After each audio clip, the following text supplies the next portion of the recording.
Hello guys, welcome to study hub 24/7। So guys, आज हम अपने एशियंट हिस्ट्री के पार्ट थर्ड को कंटिन्यू करेंगे। पार्ट फर्स्ट और सेकंड हमने पहले से ही डाल रखे हैं।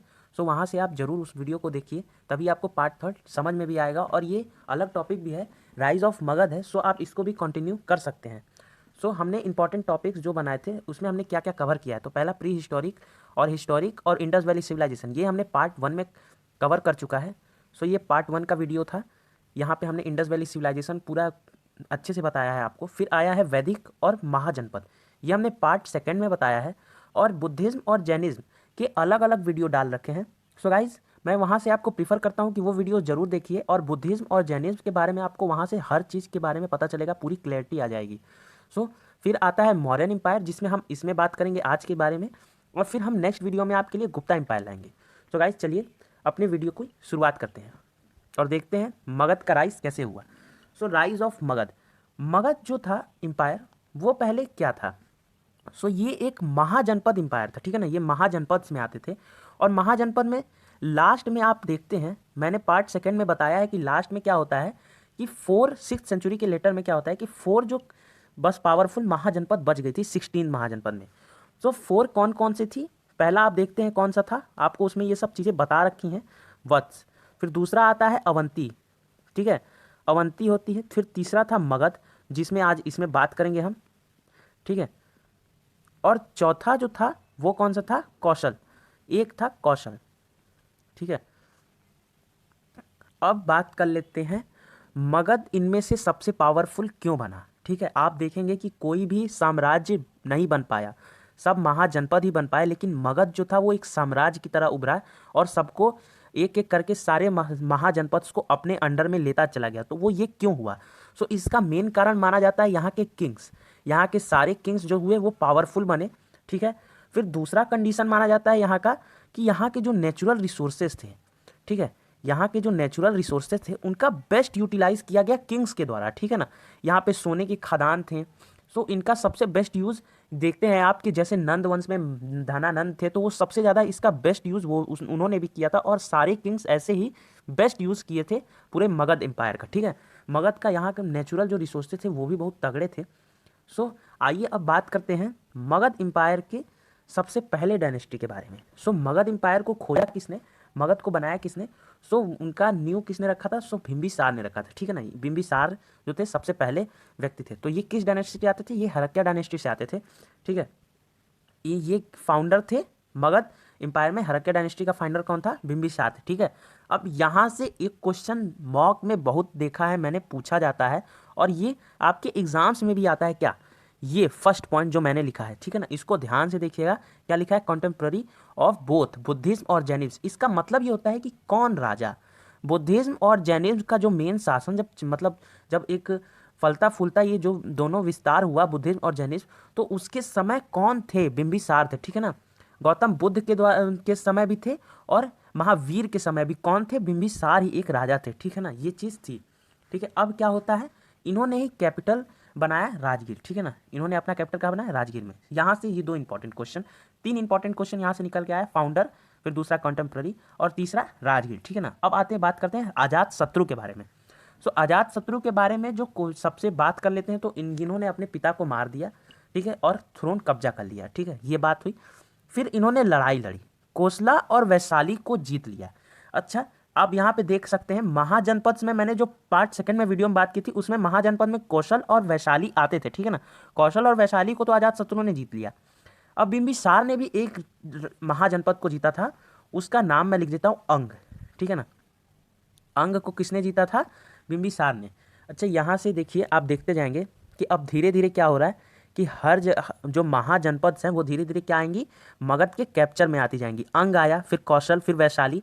अब बात कर लेते हैं उदयन की। तो उदयन में क्या सबसे इंपॉर्टेंट है, यहाँ से सिर्फ यही है कि इन्होंने अपना कैपिटल चेंज करके पाटलिपुत्र बनाया, ठीक है ना। पाटलिपुत्र इन्होंने ही बनाया था सबसे पहले। सो उदयन से सबसे मोस्ट इंपॉर्टेंट यही आता है, कैपिटल। और इनके बाद हरक्या डायनेस्टी खत्म हो गई इनकी डेथ के बाद, ठीक है ना, धीरे धीरे एकदम खत्म हो गई। अब फिर उगा कौन, नाग डायनेस्टी। फिर शासन में कौन आया, नाग डायनेस्टी। और नाग डायनेस्टी के बारे में क्या है, नाग डायनेस्टी के बारे में सबसे पहला फाउंडर क्वेश्चन पूछा जाता है, इंपॉर्टेंट बनता है। फिर इन्होंने क्या किया, टेम्प्रोरी अपना शिफ्ट किया वैशाली, ये उतना इंपॉर्टेंट नहीं है क्वेश्चन, लेकिन एजुकेशन के लिए सबसे अच्छी है जानने के लिए। अच्छा, बात करते हैं अवंती की। देखिए अवंती को इन्होंने हरा दिया, ठीक है। अवंती को तो अब इन्होंने हरा दिया, तो अब क्या देखे आप, मगध के अंदर अभी तक 4 महाजनपद जुड़ चुके हैं, ठीक है ना। मगध के अंदर 4 महाजनपद अब तक जुड़ चुके हैं। अलग अलग राजाओं ने धीरे धीरे क्या कर रहे हैं, हरा रहे हैं दूसरे महाजनपद को, और अपने कैप्चर में, मगध के कैप्चर में ये सब कुछ आता जा रहा है। अब फिर से इन्होंने क्या किया, अपने वैशाली जो कैपिटल था उसको फिर से पाटलिपुत्र में कर दिया, ठीक है ना। काल अशोक सन बेटे थे, और इन्होंने अपना कैपिटल कहाँ रखा, shifted his capital to Pataliputra. इन्होंने भी अपना कैपिटल वहीं रखा, पाटलिपुत्र में, ठीक है। इनके बारे में ज़्यादा कुछ आता नहीं है।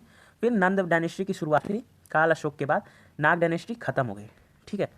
अब यहाँ बात कर लेते हैं नंद डायनेस्टी की। अब नंद डायनेस्टी के बारे में सबसे पहला तो फाउंडर कौन थे, महापद्मानंद, ठीक है ना। महापद्मानंद से एक क्वेश्चन जो बहुत सॉलिड क्वेश्चन आता है, ये क्या थे, इनको किस नाम से जाना जाता है, तो इनको जाना जाता है एक नाम से, एकरथ, ठीक है ना। इसका मतलब क्या होता है, अदर किंग्स को इन्होंने डिस्ट्रॉय कर दिया, अदर क्षत्रिय किंग वो भी, ठीक है ना। कॉन्कर्ड कलिंग के राजा को हरा के कलिंग भी अपने कैप्चर में ले चुके हैं, ठीक है ना। अब आपने क्या देखा कि अलग अलग किंग्स फिर से क्या करते जा रहे हैं, मगध के अंदर हर एक 16 जनपद को धीरे धीरे क्या करते जा रहे हैं, कैप्चर करते जा रहे हैं। ये बहुत इंटरेस्टिंग चीज़ है, और यहीं से मगध क्या हुआ, एक साम्राज्य बन गया। अच्छा, किंग कौन थे उस समय जिनको हराया था, उसका नाम लिख देता हूँ, खारावेला किंग, ठीक है ना। इन यही थे उस समय वहाँ के किंग थे, ठीक है ना। अब फिर आते हैं उनके बेटे धनानंद, ठीक है ना। धनानंद लास्ट डायनेस्टी, नंद डायनेस्टी के रूलर थे, और इन्हीं के समय अलेक्जेंडर आए थे, ठीक है ना। अलेक्जेंडर किसके समय, इन्हीं के समय आए थे। अच्छा, अलेक्जेंडर जब आए थे तो अब अलेक्जेंडर से भी क्वेश्चन पूछा जाता है। अलेक्जेंडर से क्वेश्चन क्या पूछा जाता है, अलेक्जेंडर के बारे में बात कर लेते हैं बढ़िया से, क्योंकि यहाँ से भी इंपॉर्टेंट क्वेश्चन पूछ लिया जाता है कई बार, ठीक है। अलेक्जेंडर से भी क्वेश्चन पूछ लिया जाता है। तो अलेक्जेंडर सबसे पहला बात क्या था, मैसेडोनिया, ठीक है ना। ये कहाँ का रहने वाला बंदा था, मैसेडोनिया का, ठीक है। सबसे पहली बात ये रही। अच्छा, अब दूसरी कि ये कब इंडिया में आए थे, तो ये जनाब आए थे 326 बीसी में, ठीक है। 326 बीसी में आए, और आते ही कहर ढा दिया। अम्बी तक्षशिला जो अम्बी के राजा थे उनको उन्होंने अलेक्जेंडर के सामने सरेंडर कर दिया, ठीक है। लेकिन एक जो राजा थे जिनका नाम क्या था, पोरस, बोला जाता है कि जब जब अलेक्जेंडर का नाम लिया जाएगा तब तक पोरस हमेशा उनके साथ रहेंगे। पोरस क्या किए, उनके साथ युद्ध लड़े, ठीक है। वॉर का नाम क्या था, तो बैटल ऑफ हाइडेस्पेस, ठीक है ना। तो मैं इसको लिख देता हूँ, और ये चीज़ बहुत इंपॉर्टेंट है, ठीक है ना। बैटल ऑफ हाइडेस्पेस एकदम डायरेक्ट क्वेश्चन पूछ लिया जाता है कि बैटल ऑफ हाइडेस्पेस किसके किसके बीच में लड़ा गया था, ठीक है। तो बैटल ऑफ क्या है क्वेश्चन, हाइडेस्पेस,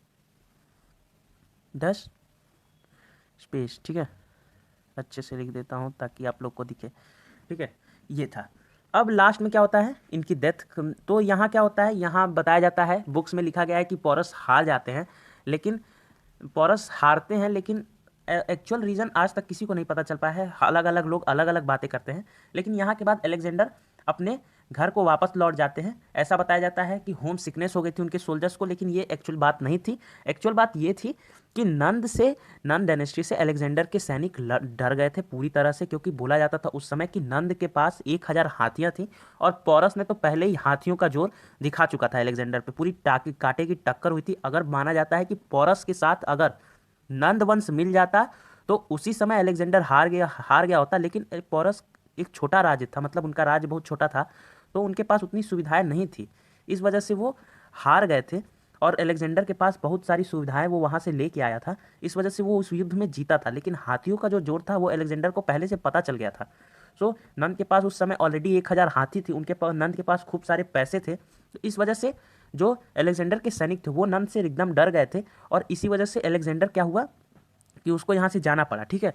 लेकिन रास्ते में ही, ठीक है, 323 बीसी में क्या हुआ, बेबीलोनिया में, ठीक है, उसकी डेथ हो जाती है, ठीक है ना। किसकी, अलेक्जेंडर की डेथ हो जाती है। अब यहाँ बात कर लेते हैं अलेक्जेंडर ने, मैं लिख नहीं रहा हूँ लेकिन ये चीज़ जरूर ध्यान दीजिएगा, आप लोग को मैं बता रहा हूँ, ये नोट्स में लिख लीजिएगा अगर बना रहे हैं आप तो। अलेक्जेंडर ने अपने एक सिपाही को यहाँ पे छोड़ के गए, पोरस के, क्योंकि अलेक्जेंडर, बोला जाता है कि अलेक्जेंडर और पोरस दोनों दोस्त हो गए थे। सो अलेक्जेंडर के पास किसको छोड़ के जाते हैं, सेल्यूकस निकेटर को, ठीक है। इसकी आगे कहानी बहुत इंपॉर्टेंट है सेल्यूकस निकेटर की, ठीक है। तो इसको छोड़ के जाते हैं और ये बंदा क्या करता है, धीरे धीरे कब्जा करने लगता है नॉर्थ वेस्ट पूरा कब्जा कर लेता है, पोरस के राज पे पूरा कब्जा कर लेता है। पोरस को धोखे से इसने ही मारा था, सेल्यूकस निकेटर को नहीं। और धीरे धीरे क्या करता है, ये पंजाब की साइड पूरा क्या कर लेगा, ये राज कर लेगा, ठीक है। तो आगे अब बात करते हैं मौर्य की, ठीक है। नंद वंश तो मिट चुका है, मौर्य चंद्रगुप्त मौर्य ने क्या किया है, नंद को खत्म कर चुके हैं। अब आगे की कहानी, अब मगध की बात कर लेते हैं, मगध में क्या हो रहा है इस समय, ठीक है। तो मगध में क्या आ रहा है, मगध में आ चुके हैं चंद्रगुप्त मौर्य, ठीक है। चंद्रगुप्त मौर्य पूरी तरह से मगध में आ चुके हैं। सो ये मौर्य एम्पायर के बारे में कहाँ कहाँ से पता चलता है, कुछ इसके लिटरेरी रिसोर्सेज जान लेते हैं। सो पहला लिटरेरी रिसोर्सेज क्या था, कौटिल्य का अर्थशास्त्र कौटिल्य का, ठीक है ना। अर्थशास्त्र क्या था, एक जनरल एडमिनिस्ट्रेशन माना जाता है। यहाँ पे इकोनॉमी से लेके लॉ से लेके हर चीज़ का यहाँ पे किताबें लिखी गई और इन्होंने अपने आगे के जो जनरेशन थी उनके लिए ये किताब लिखी, ठीक है ना। ये बुक जो थी अर्थशास्त्र, ये किस में लिखी गई थी, संस्कृत में। और किसके अर्थशास्त्र हमेशा पूछा जाता है किस टाइप की बुक थी, ठीक है ना। अर्थशास्त्र मैंने देखा है कई सारे पेपर्स में पूछा जाता है और वहाँ पे अर्थशास्त्र के एक इकोनॉमिक्स का ऑप्शन दे दिया जाता है और लड़के वहीं पे बहक जाते हैं, इकोनॉमिक्स लगा देते हैं। तो सबसे पहली बात, जो अर्थशास्त्र बुक थी वो क्या थी, जनरल एडमिनिस्ट्रेशन की बुक थी, ठीक है ना। जनरल एडमिनिस्ट्रेशन की, उसमें हर चीज़ के बारे में बात किया गया था, सिर्फ और सिर्फ इकोनॉमिक्स के बारे में ही बात नहीं किया गया था। ये चीज़ आप लोग देख लीजिएगा, ठीक है ना। अच्छा, तो अर्थशास्त्र में क्या कंटेन्स 15 बुक, ये पूरी 15 बुक में थे, 180 चैप्टर्स थे, इसमें मेन थीम के साथ चैप्टर्स 3 पार्ट्स में डिवाइडेड है। अब दूसरा बात कर लेते हैं कि मौर्य साम्राज्य के बारे में कहाँ से पता चलता है। तो ये पता चलता है, एक विशाखा दत्ता थी जिन्होंने कौन सी बुक लिखी, मुद्रा रक्षा, ठीक है ना। मुद्रा रक्षा इन्होंने एक बुक लिखी। तो ये एक ड्रामा था, ठीक है ना, जो संस्कृत में था। ये लिखा गया था गुप्ता पीरियड के दौरान, ठीक है ना। ये पीरियड याद रख लीजिएगा, ये बुक कब लिखा गया था। यहाँ लड़के कंफ्यूज होते हैं, मौर्य लगा देते हैं, तो इस वजह से ये देख लीजिएगा गुप्ता पीरियड के बारे में के समय लिखा गया था ये किताब, पूरा ड्रामा। और इसमें बताया गया है कि चंद्रगुप्त ने कैसे कौटिल्य के मदद से नंद को उखाड़ फेंका था, ठीक है ना। इसमें यही चीज़ बताई गई है। और तीसरी, जो मेगास्थनीज इंडिका से आए थे, उस वहाँ से पता चलता है। अब मेगास्थनीज के बारे में मैं आगे बताऊंगा आपको कि मेगास्थनीज कौन था, ठीक है ना। मेगास्थनीज के बारे में आगे मैं आपको बताता हूँ। सो इंपॉर्टेंट रूलर्स कौन कौन थे, सो चंद्रगुप्त मौर्य पहले हुए, फिर बिंदुसार, फिर अशोक, ये इंपॉर्टेंट रूलर्स थे। फिर इसके बाद धीरे धीरे इनकी जो जो साम्राज्य थी वो धीरे धीरे नष्ट होती चली गई। और ऐसा बोला जाता है, ऐसा इसलिए हुआ क्योंकि अशोक ने अपने कभी भी नहीं शस्त्र उठाने का वचन ले लिया। फिर इनके जो धीरे धीरे जनरेशन्स आती गई वो भी वैसे ही निकलती गई। और पूरा जो इतने बड़े राज्य को, क्योंकि इन्होंने पूरा ऑल ओवर इंडिया कैप्चर कर रखा था उस समय का, पाकिस्तान, गिलगिस्तान जो इस समय ये कहलाता है, बलूचिस्तान, अफगानिस्तान, ये सब कुछ इन्होंने ही कैप्चर कर चुके थे पूरा अशोक। लेकिन इतने बड़े राज्य को बिना शस्त्र के आप कैसे चला सकते हैं, इसी वजह से अशोक का धीरे धीरे क्या हुआ, अशोक के बाद धीरे धीरे सब कुछ खत्म होता चला गया और मौर्य एम्पायर एकदम वीक हो गया था लास्ट में, और अशोक के बाद तो खत्म ही हो गया था। सो अब बात कर लेते हैं इसके बाद किसकी, चंद्रगुप्त की, ठीक है ना। तो चंद्रगुप्त, पहला क्वेश्चन यहीं से माना जाता है, फाउंडर ऑफ मौर्य एम्पायर, सबसे पहला क्वेश्चन। धनानंद को 321 बीसी में हरा दिए, ठीक है। अब बात कर लेते हैं सेल्यूकस निकेटर, जो मैंने आपको बताया था वहाँ पे, ठीक है, उसकी फिर से स्टोरी आ गई। सेल्यूकस निकेटर जो था नॉर्थ वेस्ट में, ठीक है, इसके ऊपर इन्होंने मार्च किया क्योंकि कौटिल्य का तो सेल्यूकस के साथ तो पुराना रिश्ता था भाई, और कौटिल्य बन चुके थे गुरु चंद्रगुप्त के। तो अब बदला तो कौटिल्य वैसे भी लेंगे, क्योंकि कौटिल्य जो थे चंद्रगुप्त से पहले पौरस के भी गुरु थे। चाणक्य जो थे वो पौरस के से भी साथ रह चुके थे और उन्होंने देखा था कि कैसे धोखे से सेल्यूकस ने मारा था। सो ये चीज़ें सब देखते हुए क्या हुआ, चंद्रगुप्त ने मार्च किया सेल्यूकस निकेटर पे और उसको हरा दिया, ठीक है। 305 बीसी में कांटे की टक्कर हुई और फिर हरा दिया और एक ट्रीटी साइन हुआ, ठीक है। अब ये ट्रीटी मैं बताता हूँ इसमें क्या क्या लिया चंद्रगुप्त ने। तो ये आप जानते हैं कि इसके पास पूरा नॉर्थ वेस्ट था, ठीक है ना। तो उसमें पूरा क्या आया आपका, पहले तो अफगानिस्तान पूरा लिया, ठीक है ना, बलूचिस्तान लिया चंद्रगुप्त ने। ये सब कंट्रीज़ को वो अपने साथ लेते चले गए, ठीक है ना, ये सब पार्ट्स थे। और एरिया ऑफ वेस्ट इंडस, ठीक है ना, एरिया कुछ क्या इंडस के भी इन्होंने अपने कब्जे में ले लिया। अब इन रिटर्न, इसके रिटर्न में क्या दिया इन्होंने, रिटर्न में 500 हाथी पकड़ा दिया, लो भाई आप हाथी पकड़ो और खुश हो जाओ, पकड़ा के चलते बनो। लेकिन भाई साहब सेल्यूकस इतना भी तो छोटा मोटा था नहीं, उसने प्रपोजल दे दिया, क्या, आप मेरी बेटी से शादी करो। अब आप मेरी बेटी से शादी करो, बेटी का नाम था हेलेना, और हेलेना की वजह से ही पूरा मौर्य तो आधा, अशोक तक तो एकदम मौर्य इसी की वजह से उछलता रह गया था, सिर्फ हेलेना की वजह से, यही प्रॉब्लम में डालती रही बार बार मौर्य एम्पायर को। ठीक है, अब ये हेलेना को तो भेज रहे थे सेल्यूकस भाई, तो इन्होंने क्या कहा कि मैं तो अकेले भेजूंगा नहीं अपनी बेटी को, क्या पता तुम लोग मार दो। तो इन्होंने भेजा कुछ सैनिक, ठीक है ना, इन्होंने भेजा कुछ सैनिक, और सैनिक के साथ आया था वही, कौन, मेगास्थनीज, जो इंडिका का था, ठीक है ना, यहीं से वो आए थे, ठीक है ना, मेगास्थनीज वहीं से आए थे, और वो एक बहुत अच्छे लेखक थे। ठीक है, अब बात कर लेते हैं इसके बाद बिंदुसार की। तो भाई बिंदुसार के बारे में उतना कुछ इंपॉर्टेंट चीज़ें हुई नहीं बिंदुसार के साथ, सो बिंदुसार के बारे में कुछ पूछता नहीं है, इस वजह से मैंने बिंदुसार के बारे में कुछ डाला नहीं है। ठीक है, मैं सीधा अशोक के बारे में बात करता हूँ। सो अशोक से सबसे पहला क्वेश्चन क्या, कि अशोक जो थे, अशोक जो जेम्स प्रिंसिप थे, ठीक है ना, प्रिंसिप, तो इन्हों को ही, ठीक है ना, ये क्या थे, एक ब्रिटिश एंटीक्वेरी एंड कॉलोनियल एडमिनिस्ट्रेटर थे, ठीक है ना, ये पहले बंदे थे जिनको अशोक का एडिक्ट मिला था, कब, 1837 में, ठीक है ना। अब इन उस तो यहाँ से हमें अशोक के बारे में हर चीज़ अच्छे से पता चली थी, तो ये बात थी उसकी। अब बात कर लेते हैं अशोक के बारे में।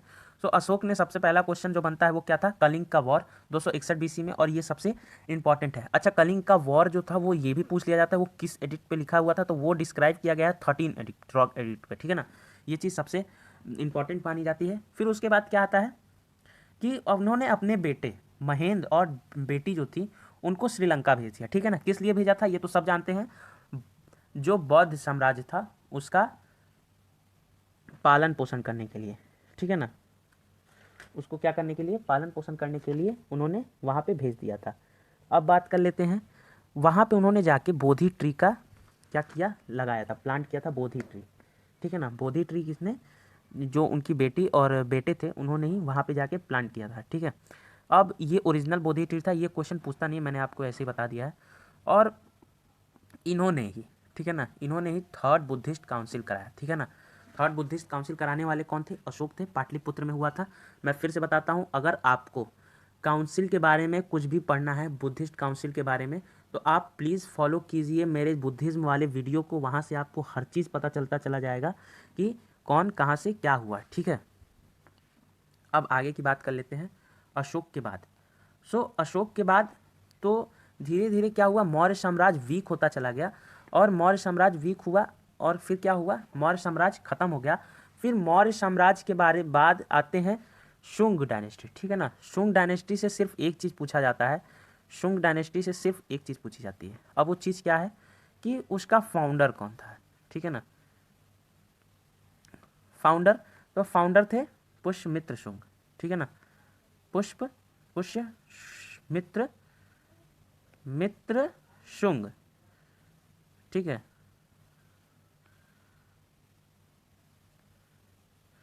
अरे भैया कैसा राइटिंग हो गया, बहुत बेकार लिख रहा हूँ यार, चलिए कोई नहीं, थोड़ा आप लोग समझ लीजिएगा। तो ये थे पुष्यमित्र शुंग। अच्छा, पुष्यमित्र शुंग से एक क्वेश्चन और पूछा जाता है, मैं आपको ये थोड़ा जनरल नॉलेज यहाँ से दे देता हूँ कि पुष्यमित्र शुंग से ये क्वेश्चन पूछा जाता है कि इनके समय में एक पतंजलि हुआ करते थे, ठीक है ना। अब पतंजलि ने क्या दिया था, योग, ठीक है ना, फिलॉसफी दिया था इन्होंने ही योग का। तो कौन थे वो, पतंजलि, इनके राज्यसभा में बैठते थे ये, इनका नाम क्या था, पतंजलि। इन्होंने क्या दिया था भाई, योग, ठीक है ना, इसकी फिलॉसफी दी थी। तो भाई ये क्वेश्चन यहाँ से जरूर पूछा जाता है पुष्यमित्र शुंग से, तो आप इसको भी देख लीजिएगा, ठीक है। अब इसके बाद क्या हुआ कि पुष्यमित्र शुंग के बाद डायनेस्टीज आती गई और धीरे धीरे हर चीज़ खत्म होता गया, और इसके बाद उभर के आता है पूरा गुप्त एम्पायर, ठीक है ना, इसके बाद पूरा गुप्त एम्पायर उभर के आता है, और गुप्त एम्पायर के बारे में हम बाद में बात करेंगे। सो नेक्स्ट वीडियो हमारी कल आने वाली है करंट अफेयर की, सो उसको देखने के लिए आप जरूर हमसे जुड़े रहिए, और आपको अगर ये वीडियो अच्छी लगी है तो प्लीज़ इसे लाइक कीजिए। Thank you for watching this video, जय हिंद।